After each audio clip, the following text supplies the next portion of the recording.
आकाश की ऊंचाइयां प्रदान करते हुए जय घोष करेंगे। बोले आदिम तीर्थंकर आदिनाथ भगवान की जय जय जय। वर्तमान शासन नायक भगवान महावीर स्वामी की, संत श्रमणी आचार्य देव विद्यासागर जी महाराज की, परम पूज्य प्रमाणिक संत महामना मणिराज प्रमासागर जी महाराज की, परम पूज्य संधान सागर जी महाराज की, मनोज मुनि संघ की, अहिंसामयी जैन धर्म की। मध्य प्रदेश की राजधानी भोपाल में अवस्थित अवधपुरी में स्थित विद्यासागर प्रबंधन शोध संस्थान एवं श्री विद्या प्रमाण गुरुकुलम के इस भक्त परिसर में विराजमान आप सभी भक्तजनों का एवं सुदूर अवस्थित अपने अपने घरों में बैठकर अपनी शंकाओं के समाधान प्राप्त कर रहे सभी गुरु भक्तों का इस मंच के माध्यम से अभिनंदन करता हुआ, वंदन करता हुआ आप सबको संबद्ध कर रहा हूं परम पूज्य गुरुदेव के श्री चरणों से। ये गुरुदेव गुणातन प्रणेता, संघ का समय प्रवर्तक, भावना प्रवर्तक एवं संप्रेक्षक समय के रूप में जगत विख्यात हैं, जिनकी सुमधुर वाणी हमारे जीवन को आमूलचूल परिवर्तन करने में कारण बना करती है। ऐसे गुरुदेव से हम जुड़े, उसके पूर्व मैं चाहता हूं कि गुरुदेव का आशीष हम पर आच्छादित हो। अतः मेरे साथ उच्चारिए नमोस्तु महर्षि, नमोस्तु महर्षि, नमोस्तु महर्षि। और अब मैं सीधे सीधे आप सबके लिए चलता हूं परम पूज्य संधान सागर जी के चरणों में, जिनके माध्यम से अपनी शंकाओं को प्रत्यक्षता प्रस्तुत करके अपनी शंकाओं का समाधान प्राप्त करेंगे। बोलिए संधान सागर जी महाराज की नमोस्तु महर्षि, नमोस्तु नमोस्तु।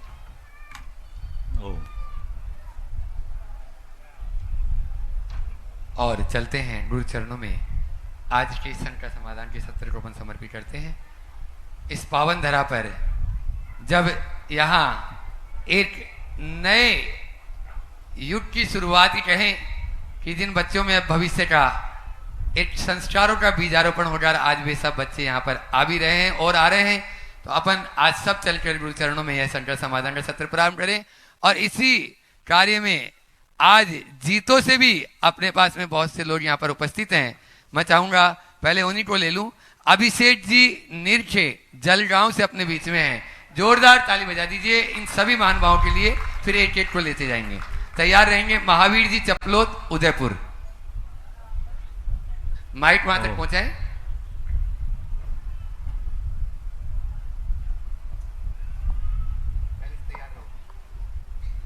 नमोस्तु महाराज जी, नमोस्तु नमोस्तु। मेरी माँ हमेशा भावना योग करती है और मैं थोड़ा मैनिफेस्टेशन देखता हूँ, तो मैनिफेस्टेशन और भावना योग दोनों में से अंतर बताइए महाराज जी। बहुत अच्छा सवाल किया। पहले तो मैं चाहूँगा एक बार सब लोग एक साथ खड़े हो जाए तो बहुत अच्छा है। जीतों के इन सभी उत्साही कार्यकर्ताओं का आप सब जोरदार करतल ध्वनि से अभिनंदन कर लें।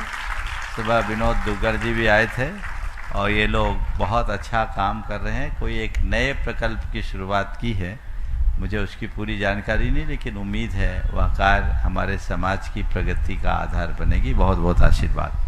आपने भावना योग के संदर्भ में कहा, बैठ सकते हैं आप लोग। भावना योग के संदर्भ में आपने जो बात कही है कि हाँ, कि भावना योग और मैनिफेस्टेशन में क्या अंतर है। देखिए, सबसे पहली बात तो आप लोगों को इस बात का गर्व होना चाहिए कि भावना योग हमारे जीवन के रूपांतरण का एक अभिनव प्रयोग है, जो तन को स्वस्थ, मन को मस्त और चेतना को प्रशस्त करता है।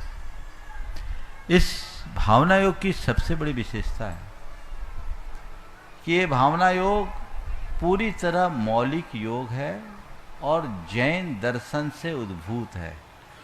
ये कहीं से कॉपी पेस्ट नहीं, ये हमारा मूल जैन दर्शन से जुड़ी हुई बात है। जैन साधना भावनाओं की शुद्धि की बात करती है। मैनिफेस्टेशन या अन्य जितनी भी चीज़ें हैं ये उपयोगी है, भावना योग में भी उसका एक पुट है, लेकिन इसका उद्देश्य इच्छाओं की पूर्ति है और भावना योग का उद्देश्य इच्छाओं से मुक्ति है।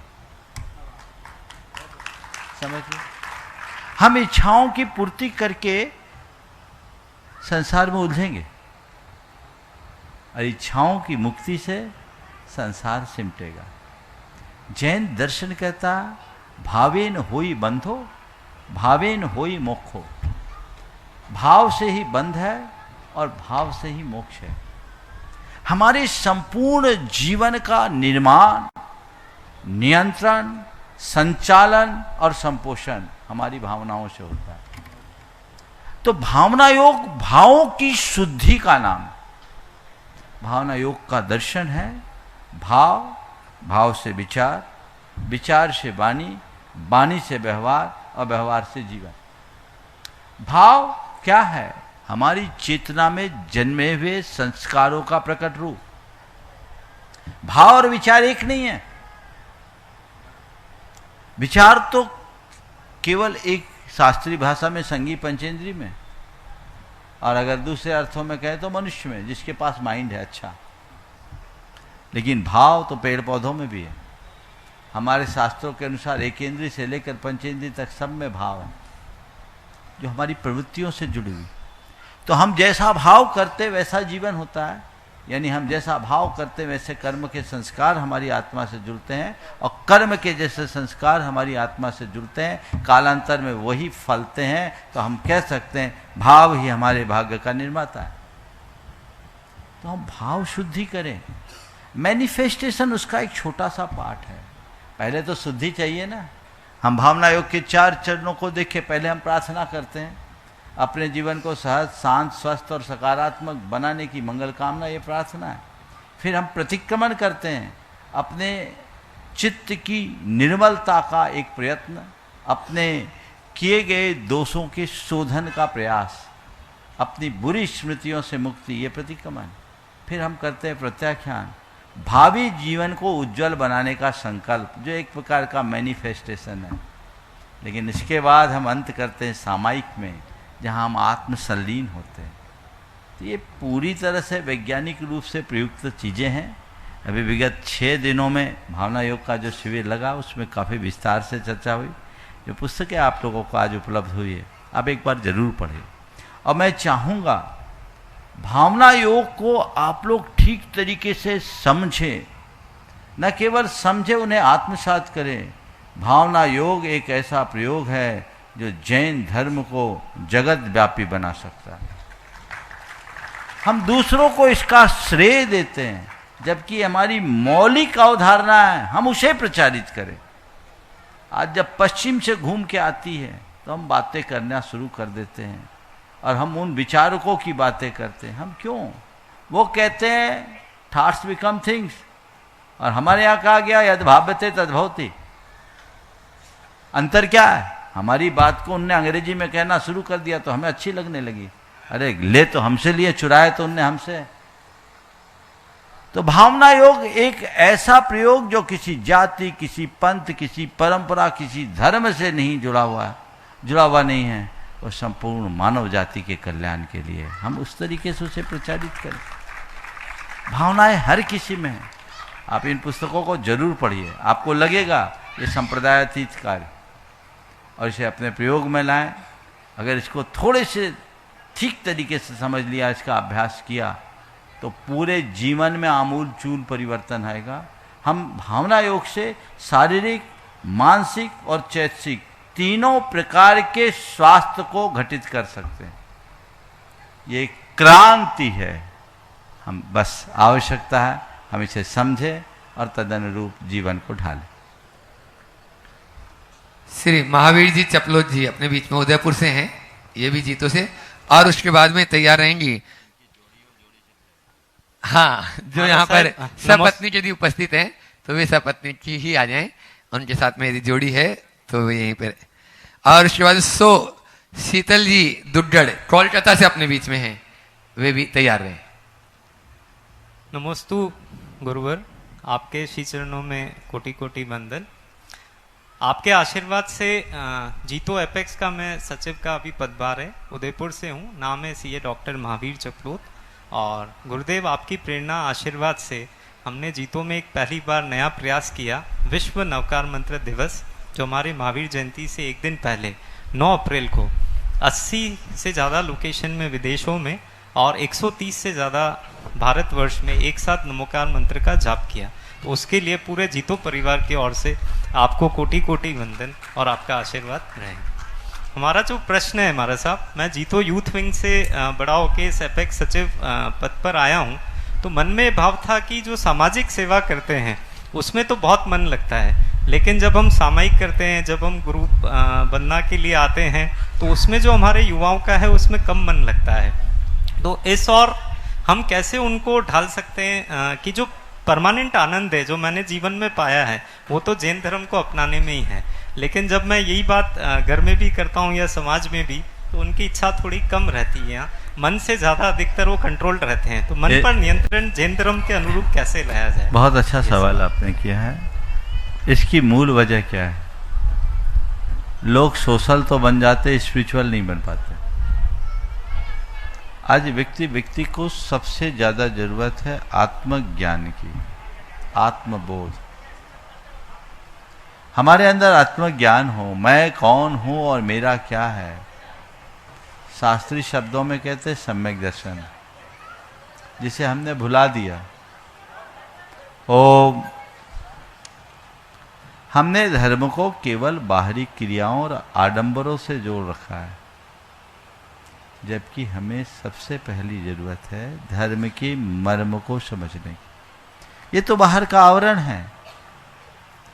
धर्म कोई आवरण नहीं है कि उसे हम ओढ़ ले। धर्म एक अवधारणा है, उसे धारण करना है। उस मूल को हम समझे, पहचाने। वेद विज्ञान अगर अंतरंग में आ गया तो हम कोई भी कार्य करेंगे कर्तृत्व से मुक्त होकर के करेंगे, कर्तव्य की भावना से भर करके करेंगे और केंद्र में आत्मा को बिठा के करेंगे। प्रयोजन आत्मा के रूपांतरण का होना चाहिए। इसलिए प्रत्येक धार्मिक व्यक्ति को धार्मिक होने के साथ साथ आध्यात्मिक होना चाहिए। आत्मबोध के बिना जीवन का कल्याण नहीं है। मैं जो भी धार्मिक सामाजिक कार्य कर रहा हूं उसका प्रयोजन क्या है, यह मेरे सामने स्पष्ट होना चाहिए। जब मेरा प्रयोजन मेरे सामने रहेगा तो फिर चित्त की अपेक्षाएं खत्म हो जाएगी, आकांक्षाएं कम होगी। फिर जो दूसरे दुर्भाव प्रकट होते हैं उनका शमन होना शुरू हो जाएगा। जीवन में शुद्धि होगी, सिद्धि होगी।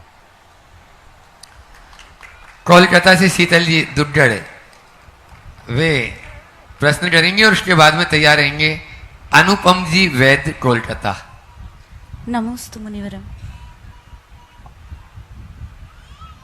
मेरा प्रश्न है कि जैसे जैन धर्म में बहुत सारे पंथ गच्छ संप्रदाय भांति भांति विभाग है, तो अनिकांतवाद का सिद्धांत कैसे सार्थक होता है? देखिए, पंथ, परंपरा और संप्रदाय ये तो सदियों से हैं, बने हैं, बने रहेंगे। हम कहें कि सब मिलकर एक हो जाए, संभव नहीं है।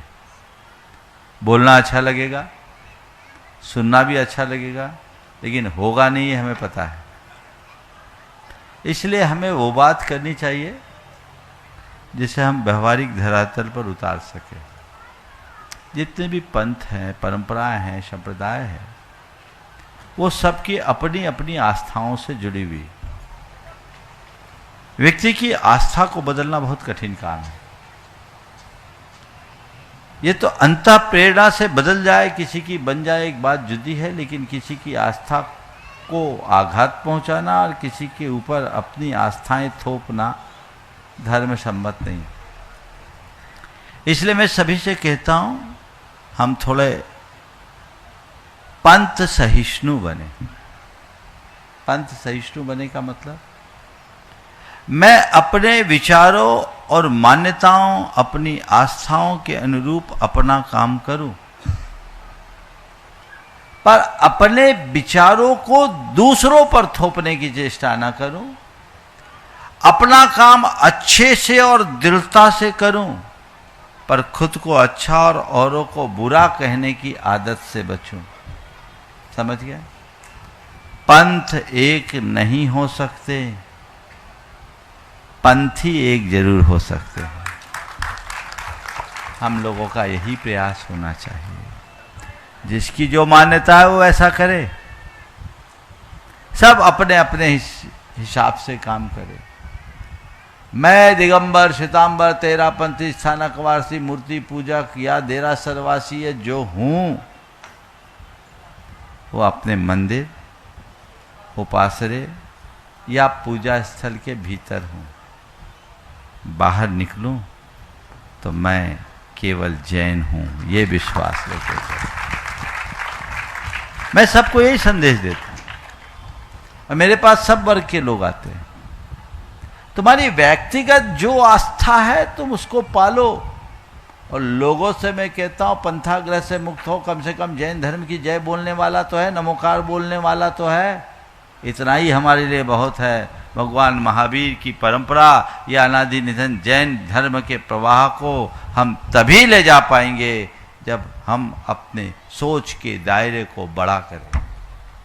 हम मुट्ठी भर लोग हैं, यदि इन्हीं बातों में उलझ के रह जाएंगे तभी तो थोड़े से हैं और छिटक जाएंगे।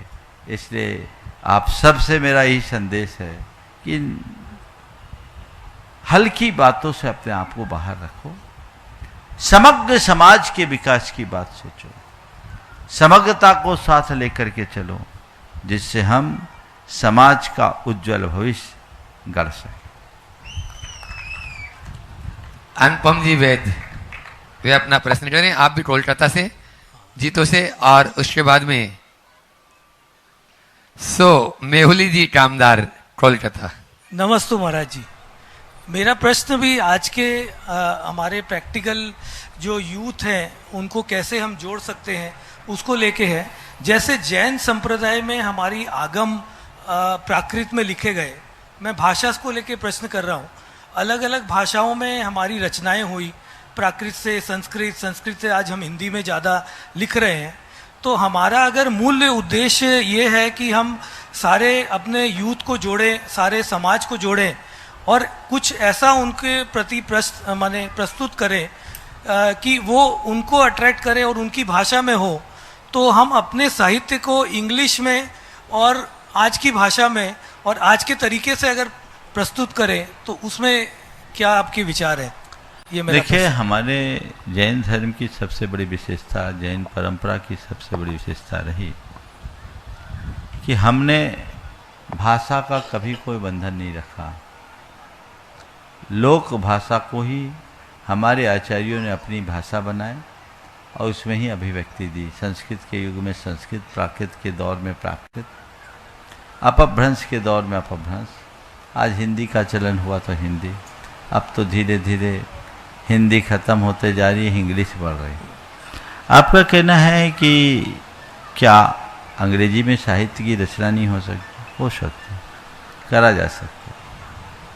लेकिन मैं एक बात इस विषय में कहना चाहूँगा कि कम से कम भारतवासियों को भारत की भाषा का बोध होना चाहिए, क्योंकि भाषा में संस्कृति का प्रवाह होता है। जब तक हमारी भाषा है तभी तक हमारी संस्कृति है। जिस दिन हम भाषा को भूल जाएंगे हमारी संस्कृति भी नष्ट हो जाएगी।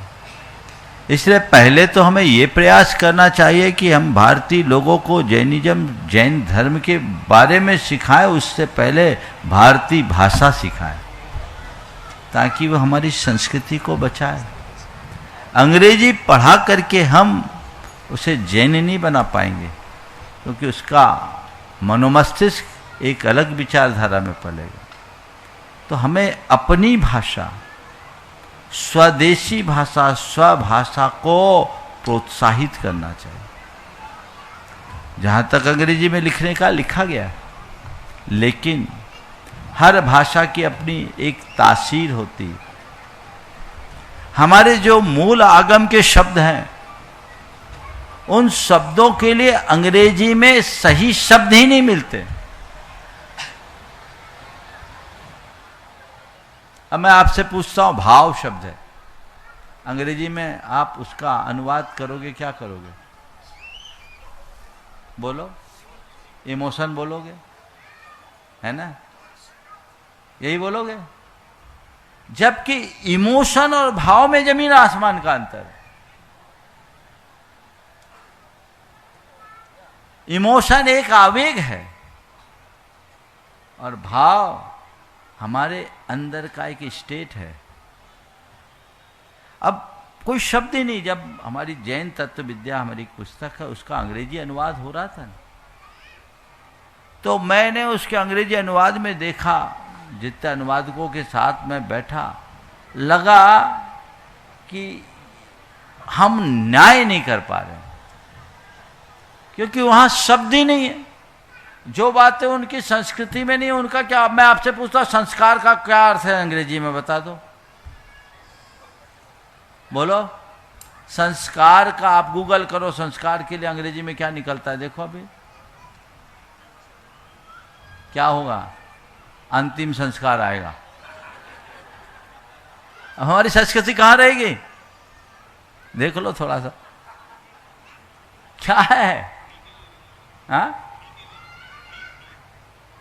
तो बहुत सारे ऐसे हमारी जो पारंपरिक शब्दावली है, आज भारत के बच्चे को संस्कार कहते ही समझ में आ जाएगा क्या कहा जा रहा है, पर अंग्रेजी के विद्यार्थी को। तो आपका सुझाव है, पर मेरा मानना है आज हमारी पीढ़ी में इतना भटकाव नहीं है। आज की युवा भी अभी हमारी मूल भाषा को भूली नहीं है, और भारत में हिंदी पट्टी में हिंदी के बिना तो काम चल ही नहीं सकता। वो कितना ही कुछ कर ले, सपना तो वो हिंदी में देखता, चाहे जो हो, देखना पड़ेगा।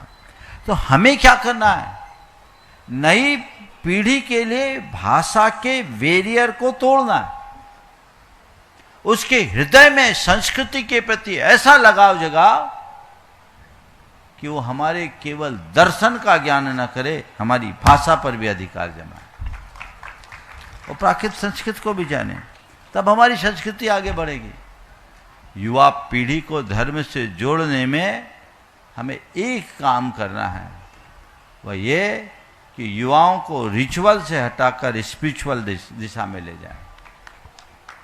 हमने रिचुअल से बांध दिया, ये कर लो वो कर लो, इसके अलावा और कुछ नहीं, कुछ विधान और कुछ वर्जनाएं। तो हमारा युवा कहता है इसमें क्या धरा। उसको ये होना चाहिए जो ट्रांसफॉर्मेशन करे, अंदर का रूपांतरण करे। और युवाओं को अगर ठीक तरीके से धर्म समझाया जाता है तो मैं मानता हूं आज का युवा जितना अच्छे से धर्म करता है, हमारे परंपरागत तरीके से धर्म करने वाले बुजुर्गों में वो देखने में नहीं आता। तो रिचुअल टू स्पिरिचुअल, ये हमारा दृष्टिकोण होना चाहिए।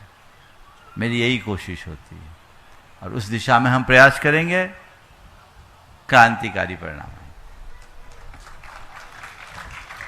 सो मेहुली जी कामदार और साथ में सो प्रीति जी रारा कोलकाता।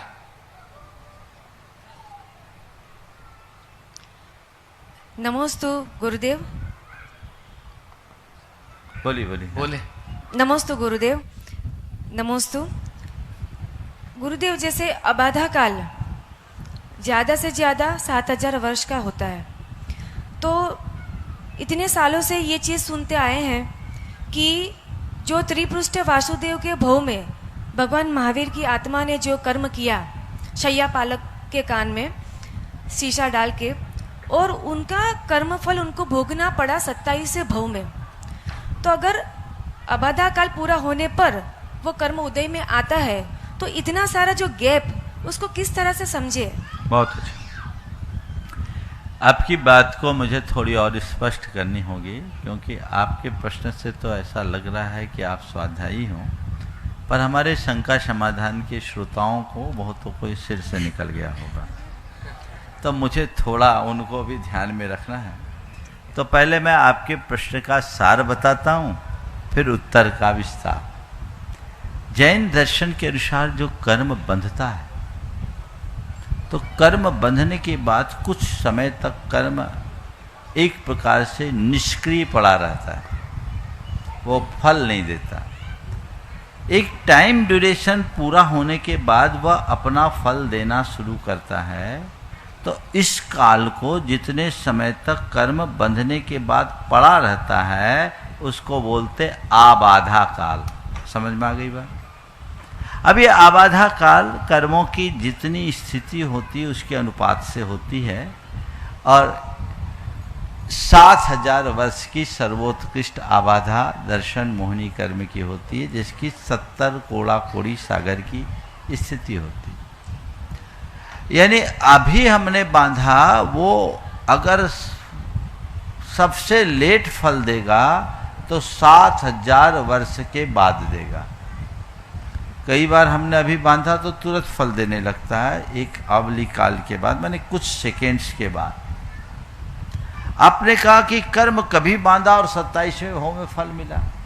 सुनो, सच्चे अर्थों में देखा जाए तो कर्म बांधने के बाद 7000 वर्ष बाद से उनका फल नहीं, पहले ही से चालू हो गया होगा। लेकिन उन्होंने जो कर्म बांधा वो 70 कोड़ा कोड़ी सागर तक भोगने योग्य कर्म बांधा। एक क्षण में, एक समय में हम इतना कर्म बांधते हैं जो असंख्य वर्षों तक फल देने के लायक होता है, झड़ना शुरू होता है। और जब हम कर्म बांधते हैं ना तो उसके प्रारंभिक परमाणुओं में अलग स्थिति होती है और उत्तरोत्तर अंतिम परमाणुओं में अलग। तो एक कर्म हमने बांधा लेकिन उस कर्म में एक सीक्वेंस बनता है और जो सबसे लास्ट में उदय में आने वाला उसमें उसका सबसे ज्यादा इंटेंसिटी होती। पहले में कम डिग्री, जैसे इसको अनुभाग कहते हैं। तो पहले उदय में आया, पता नहीं लगा, उतना तेज नहीं आया क्योंकि उसकी इंटेंसिटी नहीं थी। जब महावीर भगवान के भाव में आया इंटेंसिटी आ गई, फुल फोर्स में उदय में आ गया। तो महाराज हमने तो फिर तो इस बीच में भी कर्म बांधे, वो भी चल रहा होगा। हाँ, सामान्य क्रम से हम एक समय में बांधे हुए कर्मों को असंख्य जन्मों में भोगते हैं, लेकिन ज्ञान संपन्न होकर आत्म ध्यान में लग जाएं तो असंख्य जन्मों के कर्म को एक क्षण में नष्ट कर सकते हैं। यही हमारा पुरुषार्थ। और उन्होंने, हम सब मुक्ति तभी मिलेगी, सामान्य रूप से चलोगे तो सिंगल स्लॉट में ही घटेगा। होता है ना, किसी का ब्याज दर ज्यादा हो तो कितना EMI भरे, चूकना नहीं है, समझ गए। लेकिन अगर कोई एक झटके में करे तो सारा काम हो सकता है। तो ध्यान की विशुद्धि से, ज्ञान मूलक साधना से अनेक जन्मों में भोगने योग कर्म को एक क्षण में नष्ट किया जा सकता है। समझ गए? तो इसको इस संदर्भ में ऐसा समाधान गुरुदेव आपसे ही मिला। कितने जनों को पूछ लिया लेकिन आज सही मायने में इस शंका का समाधान हुआ। बहुत सुंदर, बहुत बहुत। प्रमाण के साथ में। प्रीति जी रारा वे अपना प्रश्न कर रही हैं और उसके बाद में अंजू जी जैन जुड़े जाओ तैयार रहेंगे।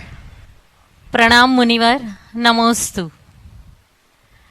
वैसे मैं मुंबई से हूँ और मैंने हमेशा यही सुना है कि जैन धर्म साइंटिफिक रीज़न से ज़्यादा चलता है और ज़्यादातर साइंटिफिक रीज़न ही होते हैं उसमें। लेकिन जहाँ तक हम अपने जो यंग जनरेशन को देखते हैं, उन लोगों को हर चीज़ का क्लैरिफिकेशंस चाहिए कि हमें ये करना है, हमें ये क्यों नहीं करना है। तो सबसे पहले उनका क्वेश्चंस होता है, जैसे हम अपने घर में आठम, पक्खी या 14 होते हैं तभी हरी सब्जी नहीं करते हैं, तो वो हमेशा पूछते हैं क्या रीजन है, हम क्यों नहीं खा सकते हैं। तो ये बहुत कॉमन क्वेश्चन। बहुत सुंदर। सबसे पहले तो मैं कहूंगा हमें रीजन देना चाहिए, पर ये यंगस्टर्स से पूछो कि तुम फटे जीन्स क्यों पहनते हो, क्या रीजन है। तुम्हें सब चीज का लॉजिक चाहिए, सब चीज का साइंस चाहिए। क्यों? ये फटीचर क्यों बने? जो फटे कपड़े पहने पुराने जमाने में उसको फटीचर कहते थे। एक आध बार बच्चों से पूछो कि क्यों, बोलो। फैशन के मामले में रीजन नहीं, धर्म के मामले में रीजन की बात होती है। यह आस्था की दुर्बलता है। मैं आपसे कहता हूं, हमारी परंपरा की सबसे बड़ी विशेषता है कि भले आपको उसका रीजन पता ना हो पर रिजल्ट अच्छा है। अभी भावना योग लोग कर रहे हैं, मैंने भावना योग का पूरा विज्ञान लोगों को बताया, उसका साइंटिफिक विश्लेषण यहां हुआ। लेकिन मैंने कहा ये साइंटिफिक विश्लेषण तो उनके लिए जिनको दिमागी कसरत करना है, लेकिन उनको देखो जो भावना योग करके अपना जीवन बदल दिए और बड़ी बड़ी बीमारियों से मुक्त हो गए। उनको रीजन से मतलब नहीं, रिजल्ट से मतलब है। तो अच्छे कार्यों में रीजन में मत अटको, खोजो, मिले तो ठीक है, लेकिन पहले मुझे साबित करो तब हम करेंगे नहीं। पहले अनुभव करो, अपने आप काम हो जाएगा, विश्वास करो। जहां तक अष्टमी चतुर्दशी का, उसका एक रीजन है। आज से 35 साल पहले मैंने एक शोध लेख पढ़ा था। उस लेख का सार था कि हमारे शरीर में जैसे इस धरती पर 2/3 जल तत्व होता है, 1/3 ठोस तत्व, वैसे हमारे शरीर में 2/3 2/3 जलीय अंश है और 1/3 ठोस तत्व होता है। जैसे चंद्रमा की कलाओं के प्रभाव से समुद्र का जल स्तर घटता बढ़ता है, वैसे ही चंद्रमा की कलाओं से हमारे शरीर का जल तत्व घटता बढ़ता रहता है। तो जल तत्व घटता बढ़ता है, उसमें उन्होंने एक डायग्राम बनाया था, जिसमें अष्टमी, चतुर्दशी, एकादशी, पंचमी और 15, इन तिथियों में हमारे शरीर का जल तत्व उफान पर होता है। और ये रिसर्च था अमेरिका में कोल्ड की बीमारी का। जितने भी शीत कटिबंधीय देश हैं वहाँ सर्दी बहुत होती, तो उसमें उन्होंने किया कि इन दिनों में यदि लोग उपवास करें तो सर्दी के शिकार कम होंगे, क्योंकि उन दिनों हमारे शरीर में जल तत्व की अधिकता होती है। उपवास करोगे तो जल तत्व की कमी हो जाएगी, बैलेंस हो जाएगा। उसमें उन्होंने इस बात को कोट किया था कि इसीलिए भारतीय परंपरा में और विशेषतया जैन परंपरा में अष्टमी और चतुर्दशी को उपवास किया जाता है। उपवास न करे तो एकासन कराया जाता है और हरी नहीं खाया जाता, ताकि कम से कम जल तत्व की पुष्टि हो और हमारे शरीर पर उसका कोई दुष्प्रभाव भी ना पड़े। ये विज्ञान है। बताइए, उनको वैज्ञानिक समाधान दिया जा सकता है, बशर्ते उन चीज़ों को जाने। अगर कोई ऐसे होना तो उनको आप लोग उत्तर दे दो, न दो तो एक आध दिन शंका समाधान में बिठा दो और वहाँ से ऑनलाइन सवाल भेज दो, नंबर लग जाए तो होगा। और ये सब गूगल में है, शंका समाधान के नाम से ही आप डालोगे अपने प्रश्न। मैं इन प्रश्नों का उत्तर पहले भी दिया हूँ, आपको सुनिश्चित उत्तर मिलेगा। बच्चों को चुप मत करो, बच्चों को निरुत्तर कर दो। प्रणाम। क्या बोल रहा हूँ? बच्चों को चुप करने की कोशिश मत करो, उसे निरुत्तर करो। और तुम्हारे बस का नहीं है तो जिनके बस का है उनके पास लाके खड़ा कर दो। इतना ही तो करना है। हम लोग गलती करते, चुप कर देते। चुप करने से उसको समाधान नहीं मिलता, उसको एकदम निरुत्तर कर दो, चीजें अपने आप ठीक हो जाएगी। एक बार जोरदार ताली बजा दीजिए। आप सभी इनके प्रश्नों को देख कर ही समझ गए, जीतों से आज अपने बीच में ये लोग आए और सबको लाभ इसका प्राप्त हुआ। और अब मैं यहाँ उपस्थित आज बहुत सारे अभिभावक गण भी हैं, उनको भी लेते हैं। पहले अंजू जी जुड़ रहा हूं, अपना प्रश्न करें और उसके बाद में अनिता दीदी अपने बीच में है, वो भी। द्वैमुनि राजों के चरणों में नमोस्तु, छुल्लक जी महाराज जी के चरणों में इच्छामि नमोस्तु गुरुदेव। गुरुदेव, ये प्रश्न प्रामाणिक समूह से आया है। जब बच्चा गिरता है तो वो माँ पुकारता है और उसका पहला शब्द भी माँ ही होता है। साहित्य और पुराणों में भी माँ की चर्चा बहुत होती है। माँ के बलिदान को हर कोई गिनाता है, वो हर कोई बताता है। लेकिन पिता एक नींव के पत्थर की तरह होता है, जो बाहर की दुनिया से लड़कर अपने बच्चे के प्रति अपने प्यार को छुपाकर और उसको सशक्त बनाता है। तो पिता के बलिदान को बच्चा कैसे जाने? बहुत अच्छी बात है। माँ की ममता की बात सर्वत्र की जाती है, पिता की गरिमा को लोग कैसे जाने। मैं तो इतना कह सकता हूं कि सब लोग केवल इतना समझ ले, माँ हृदय की धड़कन है और पिता मस्तिष्क का स्पंदन। माँ हृदय है और पिता मस्तिष्क है। जीवन के लिए दोनों की आवश्यकता है। हाँ, कभी कभी ब्रेन डेड होने के बाद भी अंदर की धड़कन चलती है तो माँ की निकटता ज़्यादा रहती है, लेकिन तुम्हारा हृदय कितना भी धड़के, अगर ब्रेन डेड हो गया तो कुछ भी नहीं होगा। तो पिता हमारे मस्तिष्क है, माँ हमारे हृदय है। जैसे हम अपने हृदय और मस्तिष्क दोनों का मान रखते हैं, वैसे ही हमें माँ और पिता दोनों का ध्यान रखना है। समझिए। दूसरा बोलता, धरती में बीज बोते, बीज बोने पर वह बीज पल्लवित पुष्पित होता है, वृक्ष का रूप धारण करता है। बीज को वृक्ष बनाने में सारी भूमिका किसकी होती है? मिट्टी की। मिट्टी की, है ना। मिट्टी का आश्रय पाकर वो बीज वृक्ष बनता है, लेकिन उस पेड़ को नाम किसका मिलता है? पेड़ की पहचान किससे होती है? बीज से कि मिट्टी से?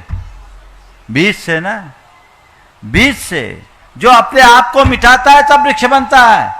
पिता बीज है जो हमें पहचान देता है, माँ धरती है जो हमारा निर्माण करती है। दोनों को साथ लेकर चले तभी उसका सुपरिणाम आए। नमस्ते गुरुदेव। अपने बीच में टटंगी से ब्रह्मचारिणी विनीता दीदी यहाँ पर उपस्थित है, वे अपना प्रश्न करें और उसके बाद में तैयार रहेंगे सुनील जी शास्त्री छिंदवाड़ा। नमोस्तु महाराज श्री। एक व्रती को धर्म ध्यान कैसे करना चाहिए? व्रती को धर्म ध्यान कैसे करना चाहिए? देखो, दो तरह के व्रती हमारे सामने, एक घर में रहने वाले व्रती और एक साधुओं के बीच रहने वाले। घर में रहने वाले, हाँ, घर में रहने वाले व्रतियों को और साधुओं के बीच रहने वाले व्रतियों में अंतर होता है। साधुओं के बीच में जो व्रती रहते हैं उनको ज़्यादा कुछ करने की जरूरत नहीं पड़ती, अपने आप धर्म ध्यान हो जाता है। लेकिन घर में रहने वाले व्रतियों को बहुत सारी प्रतिकूलताओं का सामना करना पड़ता है। उन सब के लिए मैं ये कहना चाहूँगा कि वे व्रती सबसे पहले ये सोचे कि मैं व्रती हूँ, मेरा परिवार नहीं। मैं अपने व्रतों का पालन करूं, परिवार पर व्रतों को न थोपूं।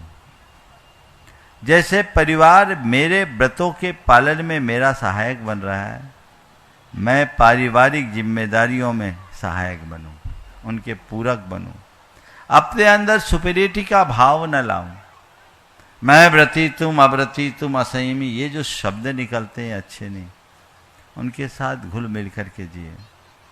अब परिवार के लोगों को चाहिए कि वे अपने घर में रहने वाले व्रती को अपना सौभाग्य माने और ये सोचे कि मैं कितना भाग्यशाली हूँ कि मेरे घर में कोई व्रती रहता है। उनके पुण्य से मेरा चलता है। लोग व्रतियों की सेवा करने के लिए तो दूर दूर जाते हैं। आज मेरा सौभाग्य है कि मेरे घर में व्रती है, उनकी सेवा करके हम अपने जीवन का पथ प्रशस्त कर रहे हैं। यदि ऐसी मनोदशा साथ चले तो चीज़ें अपने आप व्यवस्थित हैं। नमस्ते। सुनील जी शास्त्री वे अपना प्रश्न करेंगे और उनके साथ में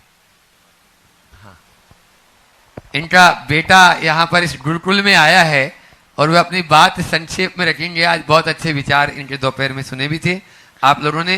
निश्चित रूप से बड़बागी सांगानेर से ये पढ़े हुए हैं और ये अपनी बात भी रख लेंगे और प्रश्न भी जल्दी कर लेंगे अल्प समय में, ताकि दूसरों का भी नंबर आ जाए और इसके बाद में गुरुकुल टीम भी तैयार रहेगी।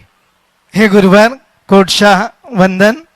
गुरुवर, मेरा कहना इतना है कि आपने गुणायतन जैसा एक बहुत अद्भुत निर्माण किया, वो अचेतन रूप में था, उसमें से लोग चेतन लोग जुड़े। लेकिन आपके मन में गुरुवर ऐसा कैसा आशीर्वाद है गुरुवर का आपके ऊपर कि अब आप चेतन गुरुकुल निर्माण कर रहे हो, विद्या प्रमाण गुरुकुल, जिसमें ये छोटी छोटी सी चेतन मूर्तियां बनेंगी और अभी नहीं कुछ समय बाद जब ये शासक और प्रशासनिक सेवा में जाएंगी तब ये जैन दर्शन का कैसा नाम रोशन करेंगी। गुरुवर इतनी एनर्जी और इतना आशीर्वाद कैसे फलीभूत होता है, आप कृपया इस शंका का समाधान करें। नमोस्तु गुरुवर, नमोस्तु। देखो भाई, गुणायतन भी कोई अचेतन कृति नहीं, गुणायतन भी चेतन कृति। गुणायतन का उद्देश्य किसी संस्थान का निर्माण करना मात्र नहीं, गुणायतन का उद्देश्य पूरे समाज का गुणात्मक परिवर्तन। और हमने समाज के गुणात्मक परिवर्तन का लक्ष्य रख करके ही उस उपक्रम को शुरू किया था।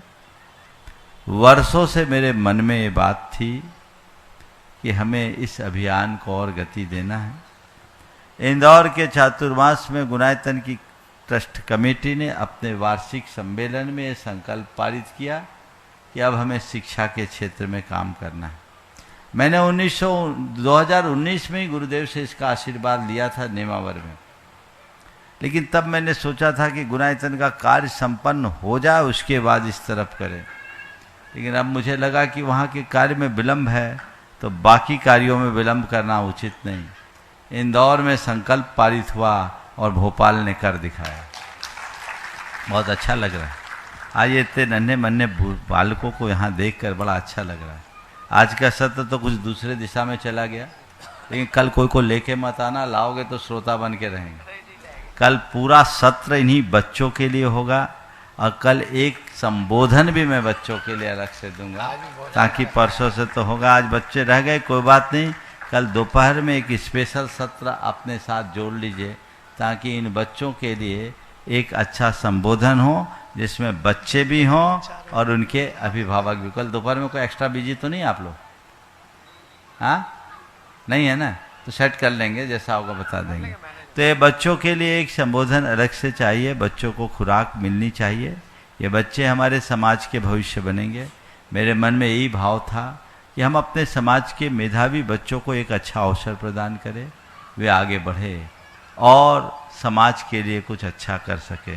मुझे इन छोटे छोटे बच्चों में समाज का एक बड़ा आइकॉन दिखाई पड़ रहा है। ये बच्चे आगे चल करके वह करेंगे जिनकी हम कल्पना भी नहीं कर सकते। मैं अभिभावकों को भी ये कहूँगा कि आप सब इसे अपना सौभाग्य मानिए कि आपके जीवन में सहयोग मिल रहा है और आप सहयोग कीजिए। और गुरुकुल की पूरी गुरुकुलम की जो टीम है, ये सब लोग ऐसे लोग जिनको एक मिनट की फुर्सत नहीं, जिनसे लोग अपॉइंटमेंट लेकर के मिलते हैं, वो आज पूरा दिन आपके लिए लगा रहे हैं। ये भी आप सबके लिए गौरव का विषय है।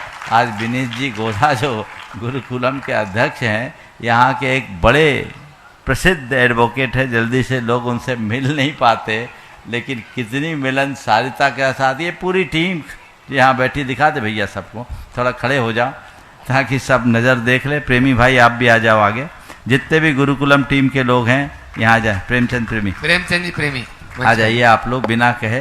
कार्यकर्ताओं का मनोबल बढ़ाना चाहिए, व्यवस्थाएं अपनी बन रही है, बहुत अच्छी है। और आपने कहा कैसे ये हुआ, ये गुरुदेव की कृपा से, उनकी प्रेरणा से हुआ है, तो ये होता रहेगा, आगे भी चलता रहेगा। समय आज काफ़ी हो रहा है, इसलिए अधिक विस्तार न देकर गुरुकुलम की तरफ से अगर कोई निवेदन करना है तो कर लीजिए। गुरुदेव, आपको पूरी टीम की ओर से नमोस्तु वंदन गुरुदेव। और सूचनार्थ ये वाली बात गुरुवार मन में आती है कि हमको 16 तारीख को दिन सोमवार को एक बहुत भव्य प्रोग्राम बच्चों के लिए करना है, जिसमें मैं आग्रह करता हूँ पूरी समाज से, अपितु सभी लोग, सारी भोपाल जैन समाज उस प्रोग्राम में सुबह 5:20 से सुबह 7 बजे तक हम लोगों के साथ रहेगी। गुरु जी आपका आशीर्वाद रहेगा।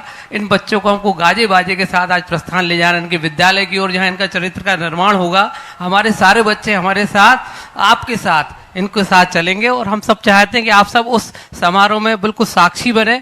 और गुरुदेव एक निवेदन और है, उसको आप हमें आशीर्वाद दें और गुरु जी उस आज्ञा को, हमारी एक भावना को आप समझ के उसको आशीर्वाद दें और हम उसमें करना चाहते हैं। गुरुदेव एक मन है कि 21 तारीख को गुरुदेव अंतर्राष्ट्रीय योगा डे है और हम सब चाहते हैं, हमारी पूरी टीम यहाँ खड़ी है, हम सब ये चाहते हैं गुरुजी इस योगा डे को हम हर साल की तरह बहुत उल्लास के साथ कंप्लीट करें और हम चाहते हैं ये पूरा समारोह हमारा इसी प्रांगण में हो, इन बच्चों के साथ हो। हम खूब मन से चाहते हैं। देखो ऐसा है, विश्व योग, सबसे पहले तो मैं आप लोगों से कहूँगा कि 16 तारीख आप सबको ध्यान रखना है और खूब भव्यता के साथ ये कार्यक्रम संपन्न करना है। मुझे पूरी उम्मीद है उस दिन यहाँ पाँव रखने जगह नहीं बचेगी, पूरा भोपाल यहाँ उमड़ेगा और आप लोग उनका पलक पावड़ा बिछाकर स्वागत करें इन बच्चों को। ये कार्यक्रम जो भोपाल को नई पहचान देगा आने वाले समय में, ये भोपाल गुरुकुलम के नाम से जाना जाएगा। ये हमारे लिए बड़े गौरव का विषय है। जहाँ तक विश्व योग दिवस की बात है, विश्व योग दिवस मनाना है, अच्छे से मनाना है, पर अभी मुझे सुबोध भाई कुछ और रिक्वेस्ट करके गए हैं, इसलिए अभी मैं वेन्यू घोषित नहीं कर रहा हूँ। कार्यक्रम तय है 21 तारीख को भोपाल में विश्व योग दिवस बहुत भव्यता के साथ संपन्न होगा, क्योंकि कुछ अतिरिक्त आग्रह और अनुरोध भी मेरे पास आया है, तो समझकर कल स्थान घोषित हो जाएगा। और ये स्थान में तो कुछ है ही नहीं, लेकिन कुछ लोगों का भाव कुछ दूसरा है, इसलिए वो सामने आ जाए तो मैं उसको देखूंगा और आगे बढ़ाऊंगा। आप लोग कुछ नरेंद्र, हाँ प्रशांत जी बोलिए। नमोस्तु गुरुदेव, नमोस्तु। बस अब जैसे ही 16 तारीख को यहाँ से बच्चे जैसे ही जाएंगे तो सारे बच्चों का वहाँ स्कूल में भी उतना ही स्वागत होगा गुरुदेव। उनको आपके आशीर्वाद से यहाँ पहुँचेंगे तो वहाँ पे भी सब लोग उनके लिए पलक पावड़ा बिछा के तैयार बैठेंगे गुरुदेव। बहुत सुंदर, बहुत सुंदर। ये भी सेज विद्यालय के लिए भी एक ऐतिहासिक क्षण होगा जब किसी समाज विशेष के इतने सारे बच्चे एक साथ वहाँ प्रवेश कर रहे हों और संस्कार से युक्त होकर। तो गुरुकुलम के साथ अब सेज भी जुड़ गया है, तो सेज का नाम भी 7वें आसमान पर पहुंचेगा। मैं पूरे सेज के लिए भी बहुत बहुत आशीर्वाद देता हूँ। हाँ महाराज जी, नमस्तु नमस्तु नमस्तु नमस्तु। महाराज जी 21 जून की हमको कार्यक्रम की हमको तैयारी करना है महाराज जी। पूरा सकल धर्म समाज चाहता है महाराज जी कि इस बार BHL के क्षेत्र में आपका भावना योगा कार्यक्रम पूरी तैयारी कर लो। मैं तैयार हूँ, लेकिन सुबोध भाई ने मेरे कान में एक निवेदन किया है। जी महाराज जी। अब वो निवेदन को मैं इग्नोर नहीं कर पा रहा हूँ। कोई और अच्छा स्वरूप वो बनाना चाह रहे हैं, कल कर देंगे। आप तो 21 तारीख फाइनल, और जहाँ होगा वहाँ होगा, पूरा भोपाल वहीं पर उपस्थित होगा। ये प्रयास हम सबको करना है। कल इसकी रविवार है, कल औपचारिक घोषणा इसकी हो जाएगी। हाँ बोलो अध्यक्ष। हाँ बोले। आप प्रशांत जैन साहब हैं, CH यूनिवर्सिटी से हैं और वाइस चांसलर हैं वहाँ के, और आप सारे बच्चे वहीं पढ़ने जा रहे हैं, क्योंकि सुबह आ नहीं पा रहे थे आप लोगों के सामने, तो अभी थे तो मैंने आपका इंट्रोडक्शन करा दूं इनसे। ये सारा आप वहाँ स्कूल में सारी व्यवस्था आप ही देखने वाले हैं। प्रशांत भैया कुछ बोलना चाहेंगे तो हो गया, चलिए। महाराज ने अरे समय है। महाराज श्री नमोस्तु नमोस्तु नमोस्तु। महाराज श्री, हम आपके चरणों में कैसे आए और हम अपने मम्मी पापा से कैसे स्नेह कम करें, इसके लिए हमें संक्षिप्त विषय बताइए। इसके लिए कल बताऊंगा। चलो अगला 2-3 सवाल कर लो। श्रीमती, एक महिलाओं में ले लेते हैं, एक श्रीमती नेहा जैन, ये भी माता हैं बालक की। वे अपना प्रश्न जो है गुरु चरणों में चढ़े शीघ्रता से। विजय। गुरु चरणों के नमोस्तु नमोस्तु। गुरु जी, मेरे परिवार, दोनों परिवार और जयसी नगर की तरफ से सवाल करो। हाँ महाराज जी, मेरा प्रश्न है कि बच्चों को जो आपका नाता क्या पहले का नाता था कि बच्चों के आप संस्कार गुरु भी बने? मुझे नहीं मालूम नाता था कि नहीं, पर अब नाता बन जाएगा। चलो, आज बच्चों को नाता बना के रखना है, नाता जोड़े रखना है। आगे चलो। पार्थ जैन इंदौर, वो अपना प्रश्न करे। पार्थ जैन इंदौर, और उसके बाद में जल्दी पार्थ कौन? संजय जी जैन गुना उपस्थित हैं। देखो नहीं। संजय जी जैन गुना, तो दो जल्दी। महाराज जी नमोस्तु नमोस्तु नमोस्तु। मेरा प्रश्न यह है कि जैन समाज, जैन युवाओं के लिए ऐसा संस्थाएं जैसे medical college, engineering college, management institute इनको खोलने के लिए ऐसा कैसे क्या उपाय किया जाए ताकि उनको एडमिशन उसमें मिले। भैया ज्यादा सलाह न दो, अभी जो खुला उसमें सहयोग दो। आगे बढ़ो। मनोज जी जैन भोपाल। मनोज जी जैन भोपाल अपना प्रश्न करें शीघ्रता से। नमोस्तु महर्षि, नमोस्तु महर्षि। महर्षि, मेरा प्रश्न है कि मैं विद्या प्रमाण गुरुकुलम में आ गया हूँ, लेकिन हम ऐसा क्या करें कि हम इसका नाम रोशन कर सकें और यहाँ पे अपनी विद्या के अंदर अच्छे से कर सकें।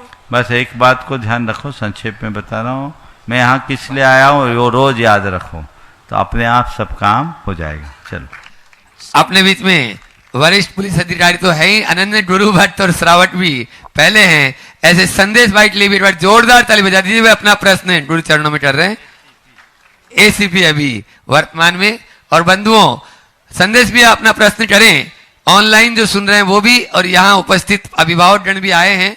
आप लोगों में अपने में परिवर्तन लाना चाहते हैं तो पूज्य महाराज श्री जी ने जैसा अभी बताया, भावना योग के ऊपर 3 पुस्तकें अभी निकली है। भावना योग आत्म साक्षात्कार का मार्ग, भावना योग आत्म रूपांतरण का विज्ञान और भावना योग नकारात्मकता का हल। ये यहाँ पर काउंटर पर भी उपलब्ध है। और ऑनलाइन जो सुन रहे हैं मुनि प्रमाण सारे.net या प्रमाणिक ऐप पर जाएं और अपनी बुकिंग अवश्य कराएं। संदेश जी जैन अपना प्रश्न करें। नमस्ते गुरुवर। अनुभव भाई की स्पेशल रिक्वेस्ट आई है कि एवरेस्ट से जुड़ा कुछ प्रश्न पूछा जाए। तो गुरुवर, मैं एवरेस्ट पे गया था तो वहाँ मैंने एक चीज़ देखी कि पूरे जो मेरे पर्वत पे ट्रैक पे मैं गया, वहाँ कोई किसी टाइप की गंदगी नहीं करता। एक गाइड जो हमारे साथ चलता था, एक थैला लेके साथ चलता था, हर कोई भी गंदगी, कोई भी पाउच कुछ भी खा रहा था पैकेट में डाल रहा था। तो कहीं भी पूरे 70 किलोमीटर के ट्रैक में मुझे कहीं भी गंदगी नहीं नजर आई। तो मैं ये चाहता हूँ कि ये बहुत सारे बच्चे यहाँ पे जुड़े हुए हैं, आए हैं संस्कार लेने इस गुरुकुलम में, तो मैं आप लोगों के माध्यम से चाहता हूँ कि आप लोग भी अपने जीवन में ये स्वच्छता के प्रति, जब आप गुरुकुल में यहाँ पढ़ेंगे तो जितना साफ सफाई पे ध्यान दे सकें, कहीं गंदगी ना करें, ज़्यादा से ज़्यादा अपने परिसर को स्वच्छ रखें। आप परिसर को स्वच्छ रखेंगे तो आप खुद भी, मन आपका प्रसन्न रहेगा, आप ज़्यादा अच्छे से पढ़ाई कर पाएंगे। यही मेरा बहुत अच्छा संदेश है संदेश भाई का। और आज के सत्र को यहीं पर विराम। बोलो भाई, देख रहे संदेश भाई जी को, ये एक बड़े पुलिस अधिकारी एसीपी हैं और अभी एवरेस्ट चढ़ के आए हैं। 31 तारीख को एवरेस्ट से लौटे हैं। एक बार जोरदार अभिनंदन आप लोग कर दे। इनका भी सेशन आप लोगों को समय समय पर मिलता रहेगा। बोलिए परम पूज आचार्य गुरुवर श्री विद्यासागर जी महाराज। जय जय जय। परम पूज्य महामनमराज प्रमासागर जी महाराज की, परम पूज्य संधान सागर जी महाराज की। वंदनाम सिद्ध भक्ति का आश्रम करो। बैठ जाए, अभी आचार्य भक्ति होगी, बैठ जाओ।